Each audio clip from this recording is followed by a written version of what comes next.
So I think that's the secret is don't be afraid of killing a character.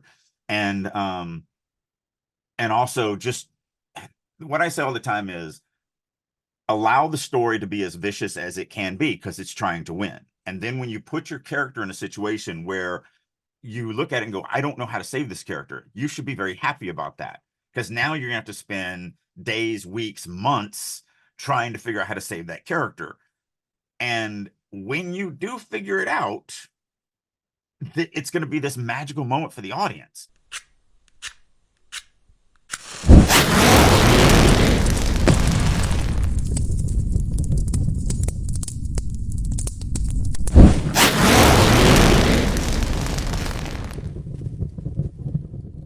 Welcome to Releasing Your Inner Dragon, the podcast that intersects imagination and narrative. I'm Marie Mullaney, your guide in the world of fantasy creation. Join us as we explore the magic of narrative. And I'm Maxwell Alexander Drake, and we're here to guide you through the craft of storytelling, bringing you insights and techniques from the vast and varied world of creative writing, and unlock the secrets of the writer's craft. So, plot devices. Like, we hear that term all the time. We hear, you got to have a plot device or you use plot device or whatever. But what does it really mean to you? What do you think of when you hear the term plot device? So a plot device is, to my mind, anything that you use in order to convey your story using effectively a trope that has been used before.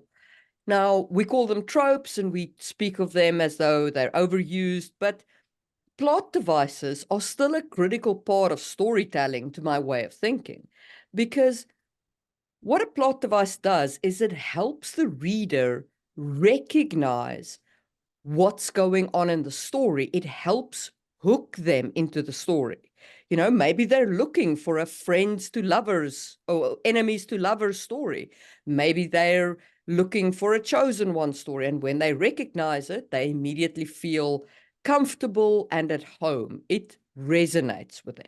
I'm going to steal something you said before the podcast when we were talking about this, because when you said it, it resonated really well for me.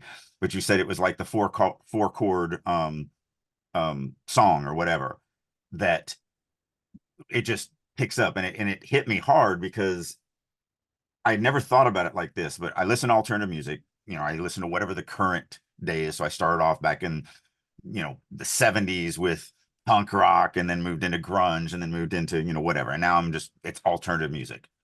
And it's so funny because sometimes a brand new song we hit, I'll hear it for the very first time and I'll be like instantly in love with this. Like, this is awesome, this is great. And I never thought about it before, but they all do have a very similar kind of sound to them. I like acoustic guitars. I like we've gotten into banjos and all sorts of weird things that are instruments that you wouldn't normally think of for rock and roll and everything like that. So like Mumford and Sons and the Lumineers and all of that.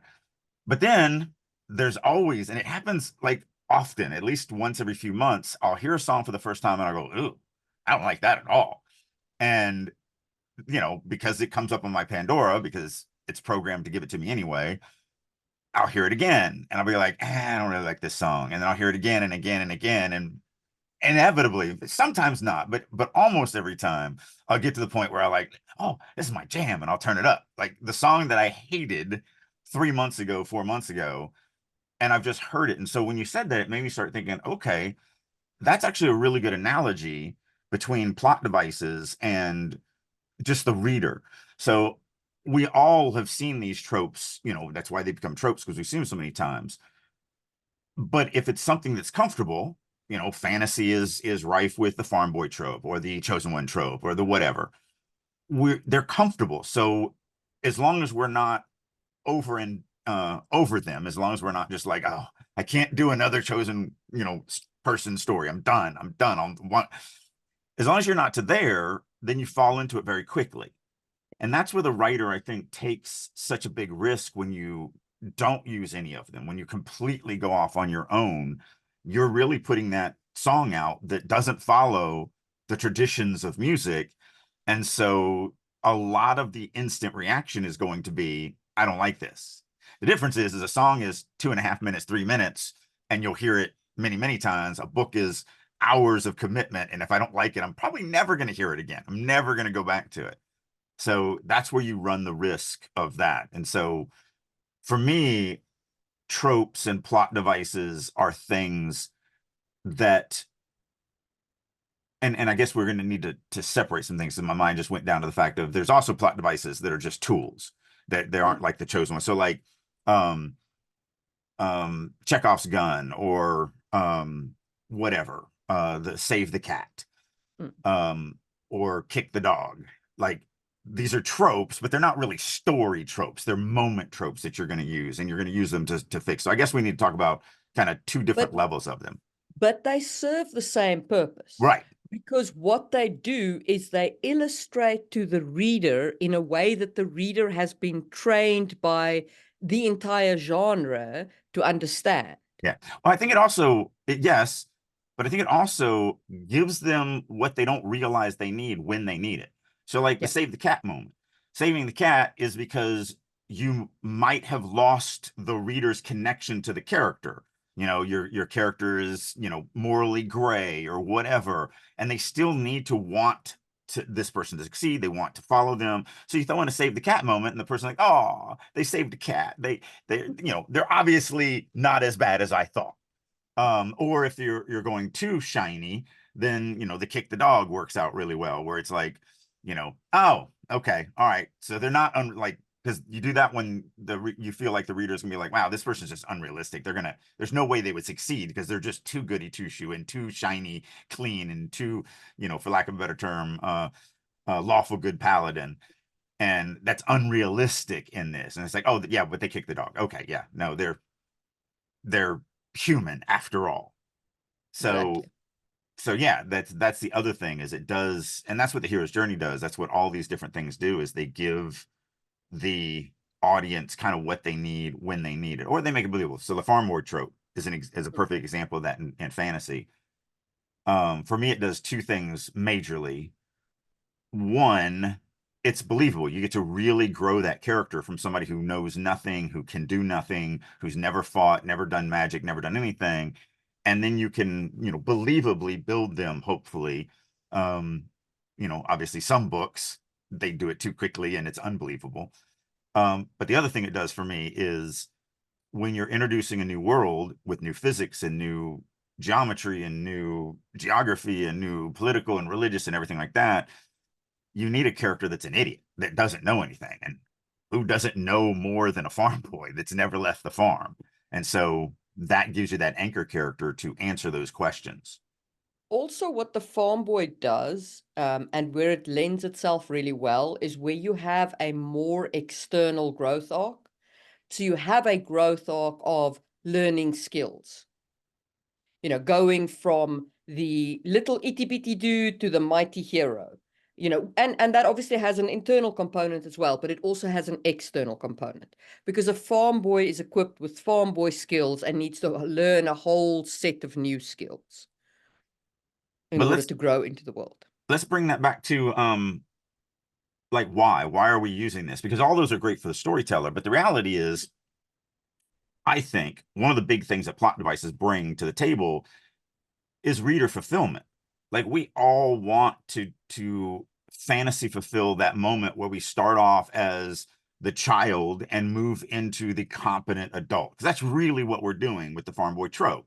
Even though I'm, in my 50s, I still like to start off as a teenager and grow into a competent adult. I mean, that's what entertainment is still that fantasy fulfillment thing, that escape from reality. And so that's another reason why I think a lot of people are really drawn to the fantasy trope, of that farm boy, because we all want that. We all want to relive our youth and be, you know, stronger and faster and less brittle than we are when we get older. And then we all want to grow into competent adults that can actually make a difference in the world. And then, not much more making a difference in the world than single-handedly saving the world from total annihilation. So like, that is a big, powerful fantasy fulfill for so many people. Hmm. 100%.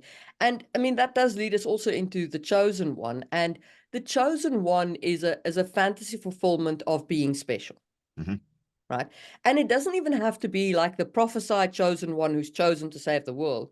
It can just be, getting a letter to invite you to Hogwarts kind of level of chosen one. It's that being lifted from the norm to, oh, actually you're special. And actually, I've thought about this often. I've never said this publicly, but I actually think that it might have been a more enjoyable story if he wasn't marked by Voldemort and wasn't the actual chosen one. If it was just a, oh yeah, no, you actually were born with magic. And there's so many stories that do that. Yeah. So don't definitely don't underestimate the power of just the circumstantial chosen one as opposed to the divine chosen one. Yeah, and let's talk about that a little bit, because there are different levels of chosen ones. You can have chosen one like a god picked them, or Mhm. some sort of higher power picked this person, and they are off on Neo their quest. from the Matrix. He was born, he was the one from birth. Yeah. Or Belgarion from the David Eddings series, Yeah, etc. The Belgariad. Belgariad, yeah. Um, Rand Althor He was born from, the dragon reborn. yeah, Wheel of Time. So these guys are absolutely chosen by some sort of external power, and as such, act as the chosen ones. And they don't, I mean, so some of the, before we move on to the other side, Mm, some of the negatives to that, in my opinion, and the reason why I don't do chosen ones like that, I'm not interested in, because of the thing of the fact that I feel like it takes something away from the failure of it. And they always try to go, oh, they could still fail or whatever, but they were divinely chosen. Like they're some all-powerful entity said this is the person that's going to go through this, so that you would assume that that all-powerful entity knows that they're going to actually succeed at it, even if they're going to have, the appearance of failure. And that's one of the reasons why I like going the other route, where it's more of a situational, like you just happen to be here, you happen to get this thing, or you happen to be interested in this thing, or you happen to fall into this group of people or whatever, and you're just kind of, now you have to make that decision. I think that's so much more interesting, because it's like, wow, what would I do? Like, I'm So not chosen to save the world, because I could just join these guys and rule the I'm world. I'm I'm gonna just speak in defense of the divine chosen one quickly, because I actually do that. Right. So so but the problem is, if you do it the way that you say, you're like chosen by an all-powerful, omnipotent being to accomplish this thing, that creates a problem. Because if this being is all-powerful, omnipotent, omniscient, then why are we writing a story? Yeah. So in order to effectively do this, you need to be like, Rand Althor is chosen by the good side, as I understand it. But there is an evil side that is equivalent. Yeah. So he could lose. Yeah. So in defense of the Wheel of Time, and it's sort of set up this way and sort of not, but the gist of it would be, if you fail this time, the wheel's just going to turn and spit you out again. Mm. And Yeah. so maybe you don't succeed this time in this story that we're reading, but it doesn't mean that you're not going to be spit out again to try again and spit out again to try again. Now, Jordan kind of messed that up. That's where he started, but he kind of messed it Mm. up with the, oh no, this is going to be the last turning of the wheel. And so you're like, well, then that kind of, Yeah. and I think he did it because it was like, well, I need to up the stakes. And so if he fails this time, this is it. This is your last chance. But yeah. I Yeah. So I think that a very interesting approach that an author took, that I know, was Trudy Canavan in her Circleans series, where you have a chosen on both sides of the fight. And you don't know, like, you are literally attached to both sides of the fight, and you're like, this is going to be a hard read. And then she twists on you, which is very nice. But Yeah, The point is unfortunately, that, I was going to say, yeah, unfortunately, it's on hold, but that's exactly what I did in Realm of the Dying Sun. yeah, I have two chosen ones, and they yeah. are, again, one is prophesized to save the world by, keeping the rift closed, and the other is prophesized to save the world by opening the rift. And obviously, they both aren't going to happen. Yeah, they can't both be right. And that is what I'm building on with Sangwheel as well. Like I have a group of chosen ones. I've got, and in the follow-up trilogy we'll meet the other side, because my chosen ones don't all agree on this side either. But on the other side, we'll meet the other side of the coin, who's like, well, no, actually that prophecy's kind of bull. Like, Yeah. So you can set up your chosen one to still remain interesting, to Mhm. still have stakes. And you need to. Yes. So I wasn't saying that, and maybe I did say it, but I didn't mean Yeah. that all chosen ones are kind of, you know, The problem is the preordained. majority of chosen ones are like the bad kind of wish fulfillment. Yeah. The wish fulfillment where you're like, okay, but you've literally just written a story where the chosen one kind of waltzes to victory. Like, yes, I understand that that makes you really happy because you're attached to the chosen one in the story, but it doesn't make the story interesting. Yeah. I mean, I'm not going to pick on Aragon because it was good for Yeah. what it was. Definitely written by a 16-year-old, but that is, you know, I'll give him leeway because I have some author friends of mine that are adults that still by the end of the first chapter, your farm boy has already slain 3 dragons and, beaten the demon from Hades. And it's like, where are you going from here? Like, yeah. So I do have some friend writers that, in my opinion, give way too much. I mean, the characters just don't earn what they Yeah. get. And so Aragon was kind of that way, but I Yeah. mean, he was 16. So, Yeah. you know, the Of Warlord's course Dust he that I was wrote at wish 12 fulfilling is that is way. written It's that way. how 16-year-old boys wish fulfill. Right. I Yeah. get it. So when I Yeah. was 12, I wrote The Warlord's Dust that no one will ever read because it is 100% written by a 12-year-old. And Yeah. so it is all about, I was definitely into the whole wish fulfillment back then. Yeah. But yeah, so that's in my opinion kind of the where plot devices are. They're there to give the reader what they need when they don't realize that they need it. They're there to make them comfortable in the story they're reading. I mean, there's a reason why genres exist. Mm. Yes, we now mash genres and stuff like that, but you don't want to go crazy because, No. first of all, from a publishing standpoint, if the publisher doesn't know what bookshelf to put it on, if you're like, oh yeah, no, I'm writing a sci-fi, fantasy, romance, vampire, mystery, western, like not only does that not have a shelf to go on, but readers also, I mean, there's a reason why people like genres. I'm a fantasy guy because the tropes that are in fantasy most resonate with me. Yeah. It doesn't mean that I won't read or watch the occasional Western or won't read or watch the occasional sci-fi or, whatever. It's just that I'm going to gravitate to those because those are my favorite Yeah. stories. Um, I just want to anecdote here. yeah. I read a book once that was described as, okay, so I want you to bear in mind that Brandon Sanderson is a Mormon, right? And Jacqueline Carey described Cashield's Dart as the book where the heroine is a princess in distress and she likes it, right? And the book was described as a cross between something written by Jacqueline Carey and Brandon Sanderson. And I was like, my imagination just fails. It's like, what is this? Blank pages? Hot, steamy time with, I don't know, really good magic systems? Like, I mean, did it make you want to read the book? no, but I did read it because I was morbidly curious and it was terrible. 1 star, cannot recommend.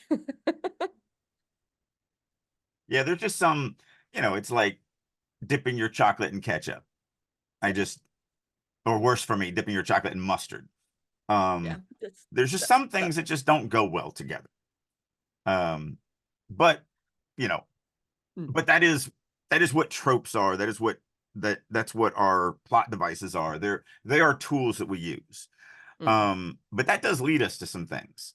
So let's go to one end of the spectrum. Let's talk about the worst. What are some examples of some of the worst, other than what you just did with the Jacqueline Carey, Brandon Sanderson bastard child? Um, what are some tropes that you really get infuriated by? Or give me one. Okay, so I won't ride my favorite hobby horse. I will avoid flashbacks because we all know by now how I feel about flashbacks. So I'll skip that one. And I will talk about my annoyance with obvious plot armor. Okay. And I'm going to talk about it in the context of House of the Dragon. In episode 4, right? Damien of the first season. Damien is fighting this Crab King. And we've now had 2 episodes of building up this Crab King dude as like a major antagonist. And Damien's fighting through his minions with his freaking dragon. And he gets separated from his dragon for reasons I don't entirely understand. I mean, plot reasons I don't entirely understand. And then he's just fighting like a normal dude through rank upon rank of fighters, literally rank upon rank of fighters. And And just what hails really of gets to arrows, me, just arrows yeah, like rain. bounces off him. He just waltzes through it like like it's not even there. It was really, and then what really gets to me is like towards the end, his dragon comes back and flames people and great yada yada yada. And then at the end, we don't even get a fight with the Crab King. He walks into the cave and walks back out with a dude's head on a stick. Like, okay, Was it on a you stick know, or was he just carrying it? he was just carrying it. Yeah. Like, I'm not, So, as a completely side note, yeah, did you finish House of the Dragon? no, Because that's the last episode I watched. Like, yeah, me too. I just I I, couldn't. And so my question is, and maybe somebody out there will know the answer who's watched House of the Dragon. You can answer this down below because I'm actually genuinely curious. I was so mad when that happened, even knowing that maybe there's a payoff for it. Maybe we get a flashback in the future of the fight that actually happened in that cave. But I wasn't convinced enough that I was going to get that to keep watching. And so, since they did that horrible, you have this huge buildup to this fight, Mhm. and then you just give a middle finger to the readers and say, I'm not going to show you that fight. I'm not. Yeah, I'm going to waste all this time with him out on the beach fighting, 3 billion mooks. other people and just not getting, anything happen to him. But I'm not going to show you the actual fight. Like, I was so furious. And in the back of my mind, I'm like, they have to have a payoff for this. They did this horrible thing to the readers because they have something that's going to be so much better for the reader's experience than just watching that fight, which I can't figure out what it is.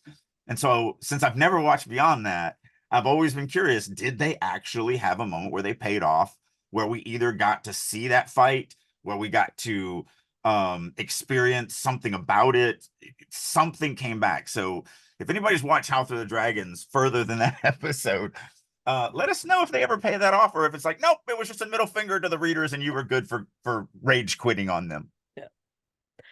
I'm also very curious about it. I also stopped there because between that and the time skips, I'm kind of done. The time skips was just not a good decision, in my opinion.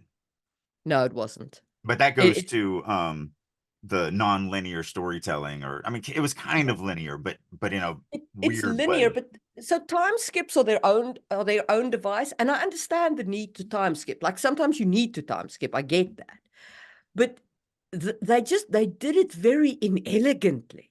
Yeah. Like every episode ended on a reasonably strong hook, and then the next episode just completely ignored the hook Yeah, because it's that been time skipped over. yeah, It's that like, hook that we had, yeah, that happened off screen. yeah, but like, and I was just like, what? but that was why I was watching. Yeah. And that's, So that's the problem, and we're getting off subject a little bit, but that's yeah. the problem with like the Dragonlance Chronicles. Like they were awesome, and I've read all of them, and then you get to the ones that are now the children, Mm. and they were just as well written. I just didn't care anymore. And so I don't think I ever finished as it went on. I mean, I read the ancillary stories, like, I mean, one of my favorites from that was um the guy who made the Dragonlance, Huma, whatever his name Humor, was. yeah. Humor's Um, legend, yeah. yeah, that was an amazing, and I don't even think that was written by Weiss and Hickman. I think that was someone else. But it was an amazing tale to go back and like live that moment that was so pivotal to the first series of books. I really enjoyed the twins series that followed Yeah. on for the Dragonlance, like Cameron and Rustlin. Yeah, Um, until they messed over Tasselhoff, and then I was heartbroken of that. but that was to me, those the twin series and the first one were Mhm. the two series that stood out for me, that Yeah, remain in my mind. yeah, I've read them half a dozen times each. Yeah, Yeah, very well yeah, done. yeah, I do enjoy them. But yeah, we are getting a little bit off track.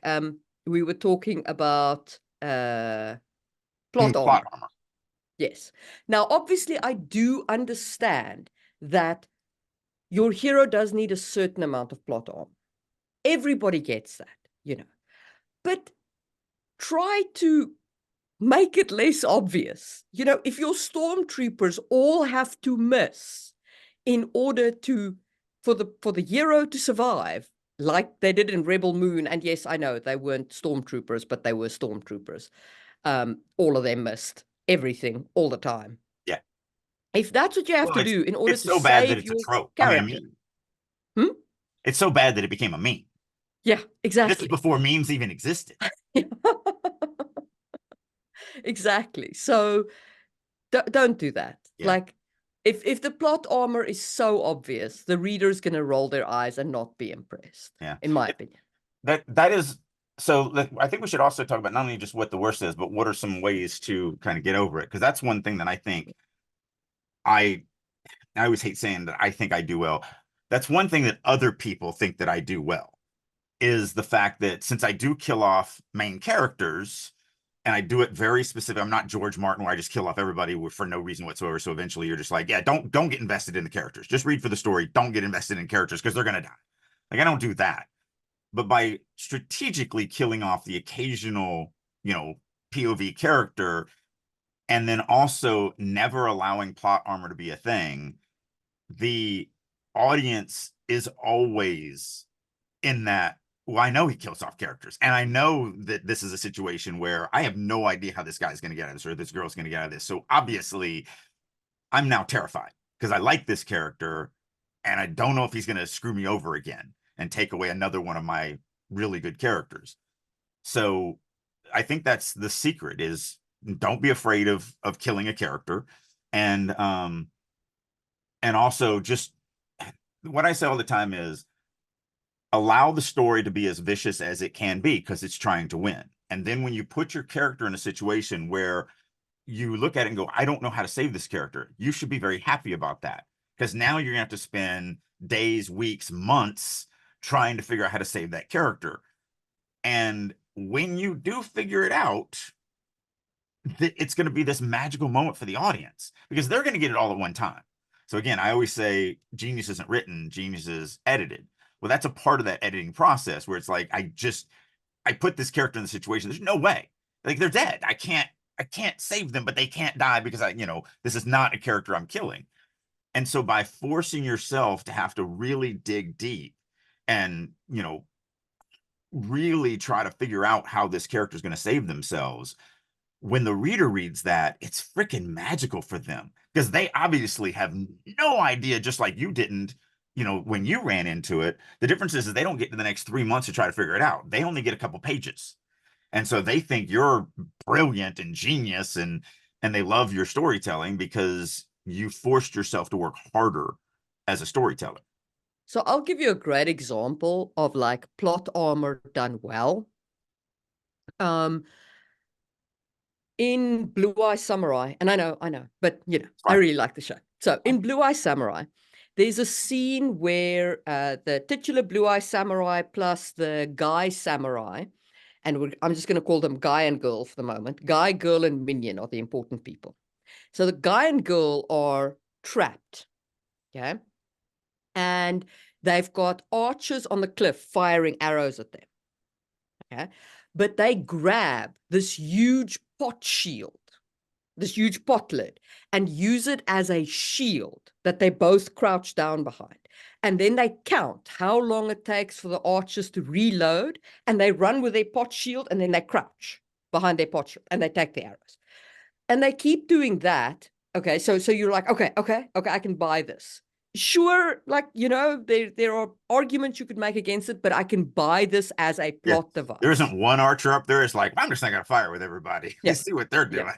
doing. Yeah, exactly. It's okay. So obviously there could be ways around it, but but then they come to like a ravine where they can be shot at from above, and they just literally there is no way, right? And so the guy archer says to her, the guy samurai says, just hold me above your head. Because they can't hold the pot shield up. The ravine is too narrow. He's like, hold me above your head and run. Like, one of us needs to make it out of here. And as they're like looking at each other with this, the rescue from without comes in the shape of Minion, who has rigged a kind of shelter over his horse and is galloping down the ravine. And then you see the three of them riding with a guy and the girl clinging to either side of the horse and like the cover. Do And you consider yes, you can, yeah, that plot armor? I mean, I consider that rescue from without, exactly the way you said it. yes. Yeah. So it is rescue from without. But what I'm saying is like the plot armor took them here to the point where you're like, crap, the plot armor's just failed. It's not going to work. Mm. And then you have the rescue from without. So I don't see plot armor as that. And I'm just going to just Yeah. take the opposite sale. I don't see figuring out a clever way to survive as plot armor. Plot armor to me is where you didn't figure out a clever way to survive. You just like in Yeah. House of Dragon, he didn't do anything. He just No, ran like, oh, I'm off yeah. my dragon, but I'm invincible, so I don't care. I'm just going to run out all these archers and chop them up. Like that to me is plot armor, where there isn't actually any armor. You didn't actually use any brains to figure out how to Yeah. do anything. You just survive because you're the hero. So that's why I say like this is it's plot armor in that you can poke holes in it. There could be one archer who fires out of sync. It's you know what I'm saying? Like you could poke holes in their defense, Okay, I but can see that. they defended. They Right. did a thing that is enough for me to suspend my disbelief Right. that no archer is going to fire out of sync, Right. etc. So just to take these two, since we're both talking about archers here, and look at the contrast between them. In one, they came up with a plan that was plausible. And yeah, there might be some ways to go, well, technically this could have not worked or that could have not worked, whatever. But it's the heat of battle. And, maybe these archers on the hills are stupid or whatever. As opposed to the House of Dragon, where it's just like, nope, I'm just invulnerable because I am the main character. It's sort of like, and I don't like a lot of people that make a living by picking on other people who are creatives. So most of the YouTubers that do stuff that are like just the funny reviews that just trash people, if you're giving a real review, like I'll watch YouTubers that do real reviews, like this was bad because of this or whatever. But the ones that just are getting famous because they're making fun of the failure of creatives always bothers me, because like, when have you stared at a blank page? Because you looked at someone's failure and then used that to write something on. When have you ever looked at a blank page? But there is one that I do. Some things are just so bad. So the guy that does the pitch Ryan sessions, George pitch meeting. yeah, the Pitch pitch meeting. meetings, because Twilight is sort of exempt from what I'm saying because it is so bad.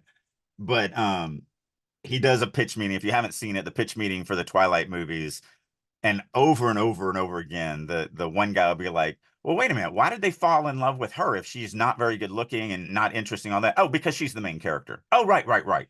uh you know and they beat these guys because she's the main character. Oh, right. Like it was just always, and that to me is what plot armor is. It's just this, Yeah. they succeed because they're the character, not because they earned it, not because they came up with a pot lid, idea. And actually, I think you buried the lead on that one as far as amazing story writing, and I haven't seen it, Mm. but assume, I'm gonna assume that you like both these characters as the audience. And so when you get to the point where one of the characters is willing to die to save the other, that's also plausible because the story continues. And so now you're putting the audience in a situation where it's like, oh crap, this is a legitimate way to save one of them at the cost of another that I like. And so you have that moment of, yeah, this guy's gonna die, and I hate that. I really hate this. And so that's when the rescue from without comes in, and it's a believable because now it isn't plot armor, some other external thing that they have earned. It's sort of like Han Solo coming to the battle and saving Luke Skywalker. Yeah. Why did he do that? I mean, he's just a selfish bounty hunter that got his money and he's going to go pay his debt. But Yeah. Luke earned his loyalty. I mean, they are friends now. And And so, they could have done that with the House of the Dragon because they had the dragon. The dragon makes an amazing rescue from without. right. But they left it too late. There's just too many arrows, too Yeah. much, They let it go too long. Yeah. They should have had him get pinned down, maybe even take an arrow to. Actually, I did think he did get hit with an arrow and just shrugged it off. He just Um, walked it off. It's a yeah, flesh wound. yeah. I think if I remember, because it's been a long time because I saw it when it came out, Yeah. but I think he actually takes an arrow either in a leg or side or something and just Yeah. breaks it and just keeps going. Like Yeah. I don't care about that. Because we've set up that he's superhuman and can take a lot of like. No, we haven't set any of that up. He's just a dude. Um, so yeah. I mean, plot armor is bad. Don't save your characters just because they're the main characters. Like, make them earn it. And and then it does come to the point. I'll just put a cap on this to before we move on to the next. It hasn't happened to me yet, but I guarantee it's going to happen to me eventually, and it will, might happen to one of you guys out there, where you allow the story to be as cruel and cunning as it can be, and you put your character in a situation, you spend 3 months trying to figure it out, and you just can't. Like, there's just no way to save this character. So yeah, eventually you have to come to reality and know that this character can't die, and then go back and change situations so that they don't get into that. It's never happened to me yet. Um, but because I am so loyal to my story as well as loyal to the characters, I'm sure one day I'm going to put my characters in a situation that I literally just cannot figure out how to save them. And so I'm going to have to then go back in the story and kind of rejigger it a little bit so that, um, it doesn't end up in that situation. And that's a legitimate thing to do. I would just always caution people to not give in easily. Like, really push yourself to try and figure out how that character is going to save themselves, because it's just going to be magical for the audience. It is literally one of the best things you can give to an audience. So, and even if it's a rescue from without, that's a legitimate thing. And a lot of times that is what it is because, they can't save themselves. So, yeah. All right. So that was plot armor. Do you want to pick a worst one? Yeah. And I'm going to pick one that I don't know if anybody really talks about. In Midas Res, or Okay. in media, how do you In say it? media. In I me think it's said in media res. in media res, I think is the way it's pronounced. I'm looking at it, so it's spelled kind of like Midas. Um, at least to my It's some dyslexic, sort of Latin nonsense. right? Yeah, a language that's very easy for us dyslexics. It's so awesome. To like French, where you have 15 vowels that you don't even pronounce. Like, what? Uh, Like, how would you spell we? OUI, of course, because O, U, and I don't say anything about W or E's. So obviously it's going to be we. Anyway, I'm not bitter at all. This is a big one to me because of the fact, not because it's necessarily a bad plot device, but it's become this mantra, and I've told this story before about, my first published book, Farmers and Mercenaries, and Pat Labruto being the first acquisitions editor for it, and him saying, you have to start off in the fight scene. You cannot start off where you started off. You can't start off in this very slow, cell with this prisoner. You're such an amazing fight writer. You have to start there. I disagree with that. I'm not saying not to do it. I'm just saying that if you do it, you have to do it in a way that makes the readers care about the fight that they're in. And that, I think, is one of the hardest, most overlooked things to think about. And so many people start in a fight scene or an action scene, or, the building's blowing up or whatever, and nobody cares. And there is a difference, because everybody goes down to like the James Bond. And it was pre-Drake, but the last time I read an Ian Fleming James Bond book. So I don't remember. I probably should go over, because I've got most of them, and pick it up. But I don't remember them starting off the way the movies start off, where the movies start off at the end of the last episode, or, of the last mission. It's that final thing. We just cut the bombs cord so that the nuclear explosion isn't going to take out the nuclear reactor to take out this country, and now we're running from the bad guys just to get out of there because we've done our job. Visually, in the visual medium, that works really, really well, because you sit down, the camera turns on, and James Bond is skiing down a hill with machine gunners chasing him, and you're like, wow, like that works really great because it's visual, like you're right there. But in text, that just it isn't enough, because the reader has to care about that. And then also, by the time they started doing those, because they didn't do them in the first, like Dr. No doesn't start off that way. So they also have 50 years of fan base that we already love James Bond. So opening up with him racing down a hill trying to escape death, you already care about James Bond. You already want to see him succeed. So it's just, that's a plot device that I've always struggled with. I don't like it. I don't do it. I don't think I've ever just started off in a fight scene with a new story. I've started off chapters in a fight scene, but that's because, you get the setup from previous chapters. But just be careful of that. I do think that's one that the industry is wrong on, where they're like, oh, you have to start in a action scene. You just have to. I'm not saying it Yeah. can't be done. It's just that it can't be done successfully if the reader doesn't care about the characters. I think that you also need to be so 2 months. So in my prologues, I almost always start in media res, Mhm. because my prologues show the effect of the bad guy, Mhm. generally speaking. So my first prologue starts with a dude falling off a horse because there's a boar with red eyes. And it needs to capture your attention because there's a boar with red eyes. Like that's kind of the hook of the thing. And then the person in the prologue normally dies because Right. that's it's the effect Yeah. of the bad And guy. I didn't think about that. And to me, that is, Mm, I wasn't, mm. I'm always thinking about the main, because I write in Yeah, true third person limited. So I don't usually ever have a chapter of a POV that's not one of the main characters. yeah. That's just a limitation I put on myself, and it's definitely not the smartest of limitations, but it's definitely a limitation that I put on myself, Mm, because I'd love to be able to do stuff like that. So that if you're including, and that's why my brain didn't go there, but if you're including something like that, as far as a in media res type plot device, mm. then okay, I can see that. Yeah. Because now it's just about, this creepy situation, or this ultimate evil, or this Mm. whatever, and it's like, ooh. um I think another reason why I don't like that is my disdain for another plot device that we may or may not talk about, which is the 12 hours earlier.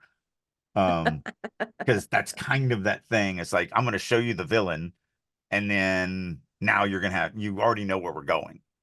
So, yeah, So the reason why I used it is because my villains tend to be very distant, very removed from the immediate plot. I don't do villain POVs, etc., etc.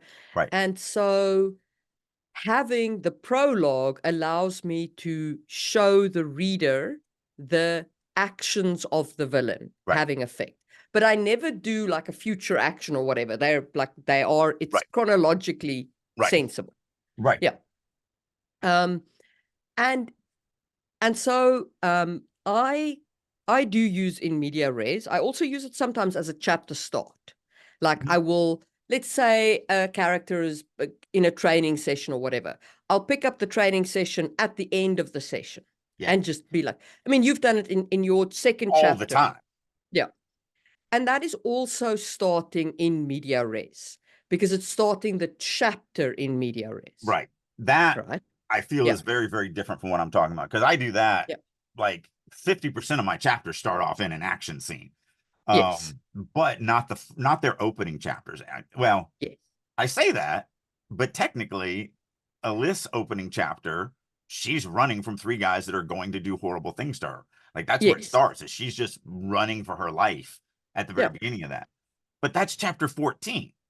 So even though it's a new character, I've earned the loyalty of my readers. And, that is the big thing for me. It's always, have you earned the loyalty of your readers for what you're about to do to them?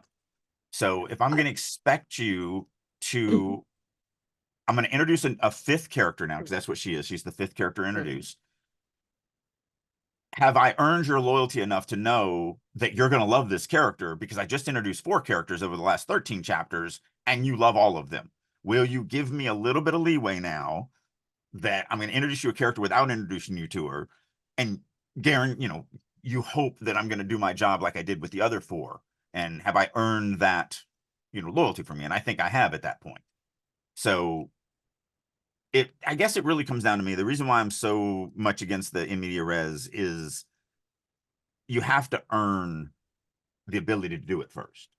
So you are correct. I mean, Clayton's first chapter, the Beast Man, the Lion Man, he starts off in a cell, nothing happens. But his second chapter, he's already been in a fight for about an hour at that point. And you get the end of the second to last fight, and then you get all of the last fight. So I So think absolutely. I think with media res, there's 2 ways that you use it. If you're going to use it, how you should use it. Either it's an existing character that the reader already knows, that they are interested in, what's going on. So the character's in a training session, in a fight, in a this, like whatever the case is, but the reader already knows the character and is interested. Yeah, and cares. Like they already care Yeah. that this character Yeah. is going to succeed or not. Yeah. Or you can go with if this is your opening, if your opening is in media res, the opening must be interesting enough that the plot draws the reader in. The reader has this massive question like, okay, why is there a animal with flames coming out of its nostrils barring the path or something? Yeah, why is it in chapter 15 I'm now following a little 16-year-old girl at 2 o'clock in the morning as she's running from 3 guys that are obviously up to no good? Yeah. So you need to have a plot reason that then pulls the reader along. You cannot just be in the middle of a fight sequence and expect the reader to care about a normal fight scene. And that is not going to Right. do anything for the reader. Yeah. It must be something that immediately establish that evokes questions in the reader's minds and makes them read onward. Mm-hmm. And then you can do a media res opening, because people do it successfully. Oh yeah. But they do it by establishing questions in the reader's mind. Yeah. Yeah. So either So you for already have the loyalty example, of the customer or of the reader, or yeah, it's not just a fight. It's not just action. So like yes, going back to my Patrick LaBruto story, when we start off, if I was to start off the book in the Lion's Man's second chapter, it's just a fight. It's just a 800-pound, 7.5-foot tall lion dude killing people. Like there's no, it's not like this little teeny skinny girl at 2 o'clock in the morning running from 3 bad men, where you're like, ooh, what's going to happen here? You're like, oh yeah, I know this guy's just going to slaughter these people. What do I care? You know, there's a huge difference between those two. yeah. But also, like, so I read a story the other day which started out in media res, all right? The POV character is worrying about the fact that she's pregnant and walking barefoot in a desert. That is absolutely starting out in media res. But it was a great opening, right? Because it's like, okay, why is a pregnant chick walking barefoot in the desert? This is interesting. And then you start following it. Right. So you can absolutely do it, but be careful that you're not just doing a generic combat or because that's when it fails. That's when Right. it absolutely fails because the reader doesn't care. It must be an action that pulls the reader in. And then do not do what the story did to me and then go from there into a flashback, because I promise you that I at least will put the book down because I have grown so intolerant of flashbacks. I can rant for days. Yeah. Because again, it goes back to the exact same thing. And I preach about this all the time in the writer's room. If you do a flashback that quickly, you have not earned the loyalty of the reader to want to go back in time to learn this. Like it is a salesmanship thing. You have to earn the reader's desire to do this stuff. You And can't. even if you have earned every drop of my loyalty, even if I love you, okay, if you give me a flashback that doesn't tell me anything new about the character, like there's all these events, but it doesn't tell me anything new about the character as they are now. It just re-emphasizes all of the events that happened in the past that made them as they are now. It will still annoy me, because if you're going to take me into the past, make it relevant. Yeah. This goes back to what I always say about there's only one person that loves every aspect of the story, and that's you. And there's only one person that loves every character in the story, and that's you. And there's only one person that actually gives a crap about every aspect of your history and your, what led up to this and everything, and that's you. Yep. And so what you don't want to fall into the trap of as a storyteller is thinking that your love for it is their love for it.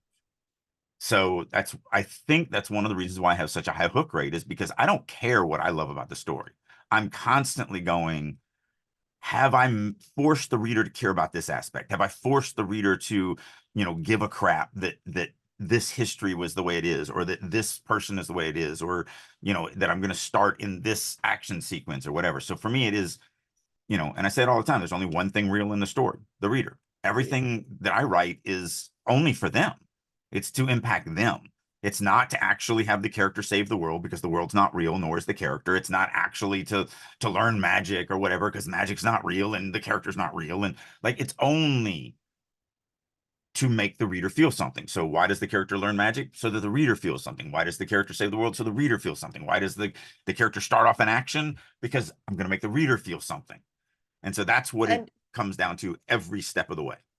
And just to bring us back to plot devices, and the reason why you should use plot devices is because they do help the reader feel what you want them to feel.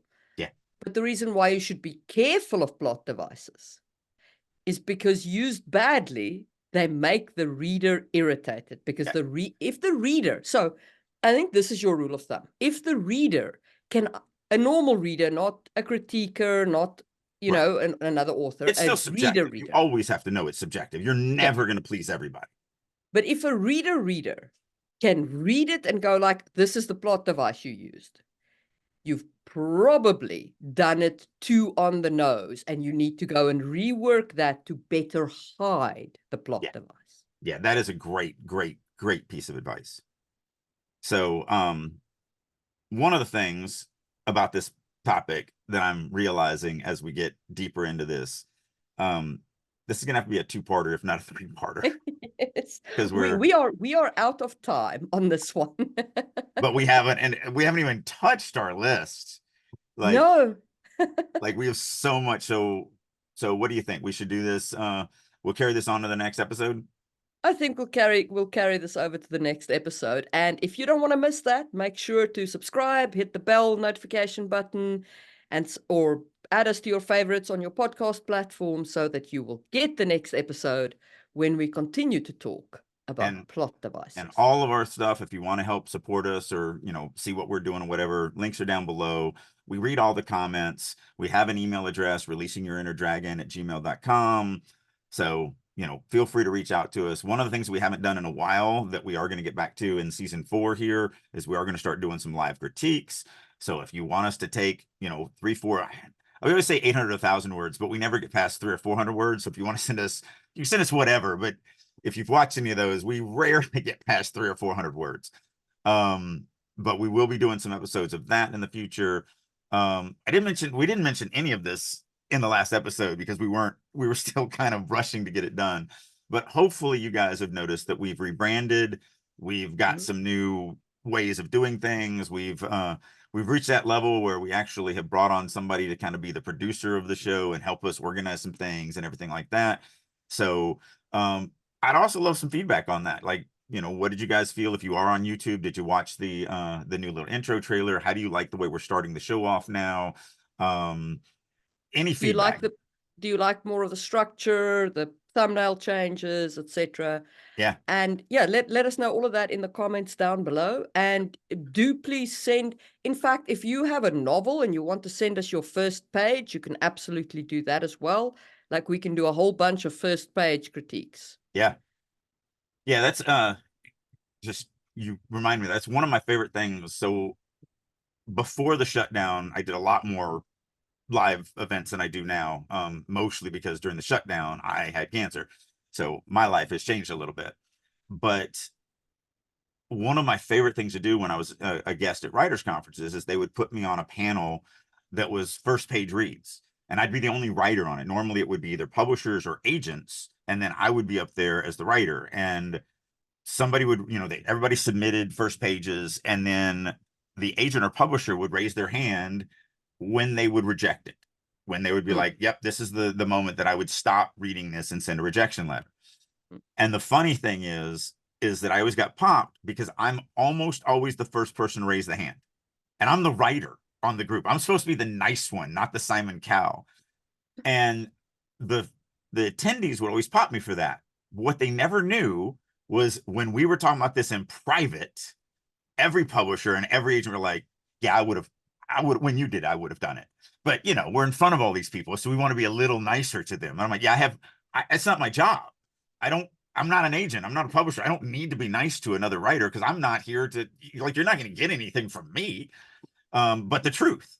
And so every time the publishers and agents were like, yeah, you were dead on. That's where I would reject it.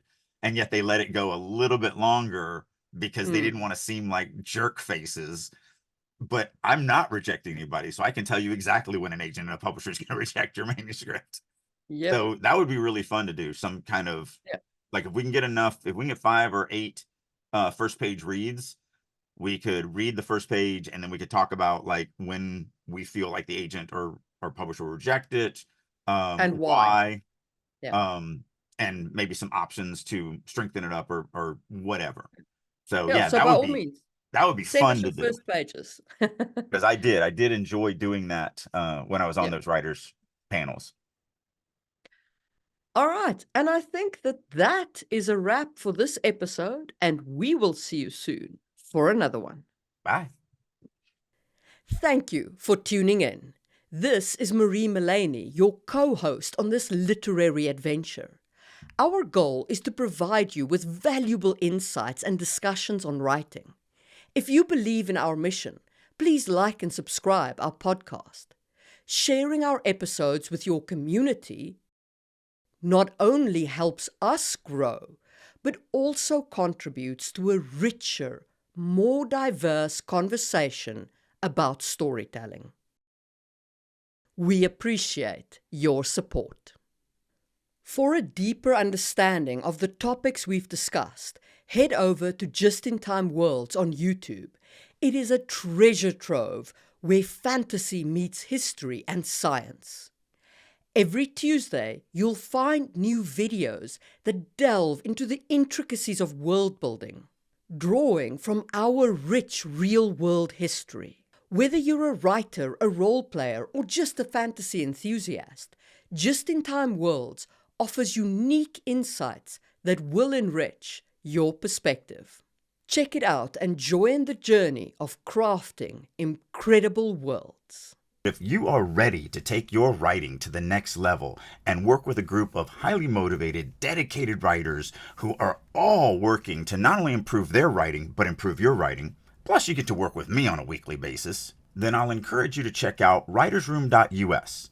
This is a website that I have created that I really wish I had 30 years ago. It's everything a writer needs to become a better writer. Not only do we do weekly critique sessions, both from other members as well as me, we have daily writing sessions. I do monthly classes, Q&As. We have activities. I do all sorts of learning exercises, such as I do a quarterly writing prompt contest and just tons and tons and tons of things. So if you're ready to get serious about your writing and you want to actually finish that novel and have a chance of it being published, then I encourage you to head on over to the Writer's Room and join me there. And as a special promotion for listeners of Releasing Your Inner Dragon, I'll go one step more. If you would like to get 50% off for 3 months, reach out to me. There's a million ways you can do that. You can do it through starvingwriterstudio.com, drakeu.com, any of my social medias such as LinkedIn, Instagram, Facebook, X, whatever. Reach out to me, say that you would like to check out the Writer's Room for 50% off, and I will send you a link that will allow you to do just that. So hopefully you're ready to start getting serious about writing, and I'll see you in the Writer's Room.